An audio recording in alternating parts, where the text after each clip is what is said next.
Binêrên hêja wekî zanîna we ye, mîtolojiya Yevnanî jî bi qasî mîtolojiya me Kurdan mîtolojiyeke dewlemend e.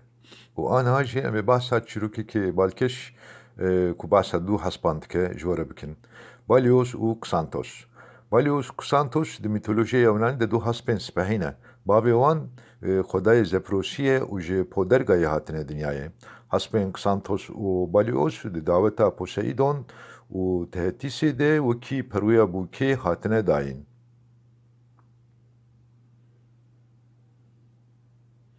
Li gor vê mîtolojiyê tê gotin ku Akîleusê di şerê Troyayê de li wan hespên zindebar swar bûye û bi vî awayî tevlî şer bûye.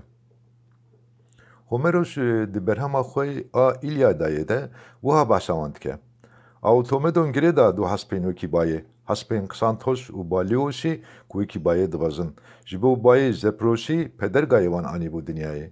Yek ji hespan li keviya Mergê, yek li keviya çemê Okanosê.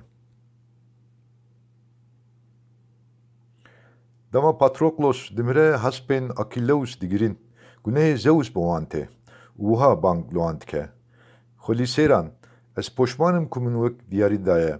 Nizanim ji bo çi min we da yekî bergorin. Hûn ku hê nizanin şîn û mirin çi ye. Ma ji bo ku hûn bi mirovên bextiraş re bêşin min we daye. Di nav afrînekên vê dinyayê yên ku bêhin digirin û didin û bi rêve diçin de ji mirovan gunehtir qet zindî tunenin.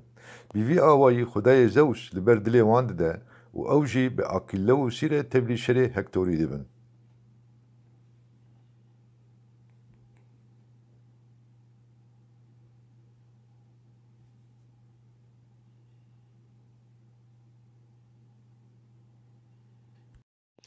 Binêr